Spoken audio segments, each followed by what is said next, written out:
manifestants islamistes ont été condamnés aujourd'hui à la prison ferme. Selon le Front islamique du salut, le FIS, 14 000 personnes ont été arrêtées dans la seule semaine du 6 au 13 février. Le gouvernement annonce pour sa part 5 000 arrestations.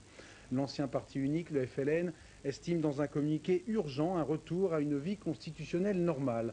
Notre envoyé spécial à Alger, Pascal Guimier, a pu rencontrer Mohamed Boudiaf, qui remplace de fait le président Chadli à la tête de l'État. Je suis un homme qui ne tolérait pas qu'il soit porté atteinte physique ou morale à ses interpellés.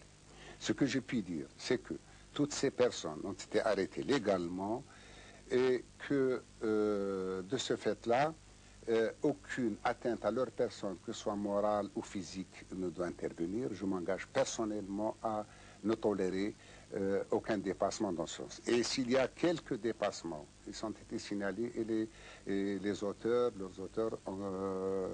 seront sanctionnés. Ce que j'espère, c'est que avec le retour au calme, que cette situation d'urgence ne dure pas et que la plupart de ces gens-là soient libérés.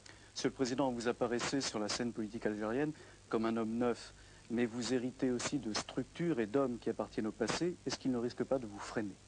Bon, c'est peut-être possible, mais ce qu'il faut retenir, c'est que l'idée de changement et de changement capital est inscrite dans les faits. Je ferai tout pour que cela puisse aller rapidement. Ce n'est pas facile. Avec le gouvernement, le nouveau gouvernement, il y a des têtes nouvelles qui vont apparaître et nous allons dans ce sens en rectifiant. Ce que je puisse avancer, c'est que des choses comme ça ne puissent pas se faire du jour au lendemain. Ce n'est pas un coup de baguette magique qui va régler le problème de l'Algérie. Monsieur le Président, vous n'avez pas été élu, vous n'avez pas été choisi par le peuple algérien. Alors d'où tirez-vous votre légitimité? J'ai été appelé à un moment très difficile pour l'Algérie et j'ai pensé que ma présence pouvait être utile pour sortir l'Algérie de cette situation. C'est vrai que cette légitimité, on peut se référer à une légitimité historique, cela ne m'intéresse pas.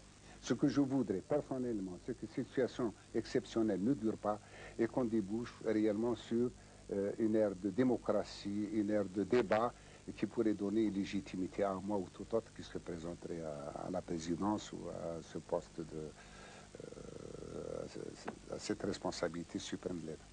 Je considère qu'un début de solution pourrait être trouvé dans un regroupement patriotique parce que tous les autres critères ont disparu, seul capable de poser les véritables problèmes de l'Algérie dans toute leur ampleur et de faire que ces gens-là qui attendent tout puissent être des acteurs aussi dans ce processus. Vous êtes donc un président au-dessus des partis? Oui, oui. Je suis au-dessus des partis et je voudrais que ces partis développent leur action en dehors de l'autorité. Cette autorité, elle a des objectifs, à savoir établir l'autorité, établir l'État dans son autorité, revenir à l'ordre, à la quiétude et permettre aux Algériens de ne plus avoir peur, de s'exprimer et de discuter, de poser leurs problèmes.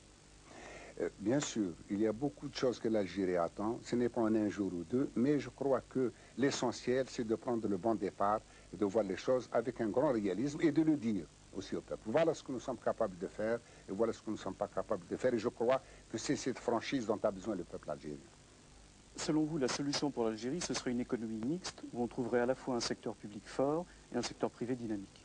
Oui, c'est cela. Et nous sommes engagés dans la voie du libéralisme, nous sommes engagés dans la voie de l'économie de marché. L'Algérie sera un pays ouvert aux investisseurs étrangers dans le cadre de la coopération et du partenariat. Et nous pensons qu'on peut aller comme ça avec un secteur privé qu'il faut maintenir parce qu'il est stratégique et un secteur privé qu'il faut encourager. L'État ne dirigeant pas, mais étant un régulateur beaucoup plus qu'un agent de politique. Selon vous, c'est ainsi qu'on améliorera la vie quotidienne des Je Algériens? pense que oui, parce que nous avons beaucoup de potentialités. Le secteur privé est très porteur d'investissements. Jusqu'à présent, on l'a découragé. Et nous pensons aussi à notre immigration en France, qui pourrait apporter aussi sa contribution. Nous avons été touchés par des gens qui pourraient investir en Algérie, qui sont très disposés à le faire. Si demain, vendredi, la situation reste calme, est-ce que vous considérerez cela comme une victoire? Là, s'il y a une victoire, c'est la victoire pour l'Algérie. Je voudrais personnellement que cette Algérie s'installe dans la quiétude, qu'il éloigne d'elle la peur, la hantise de chaque vendredi. Et c'est là une grande victoire pour tout le monde.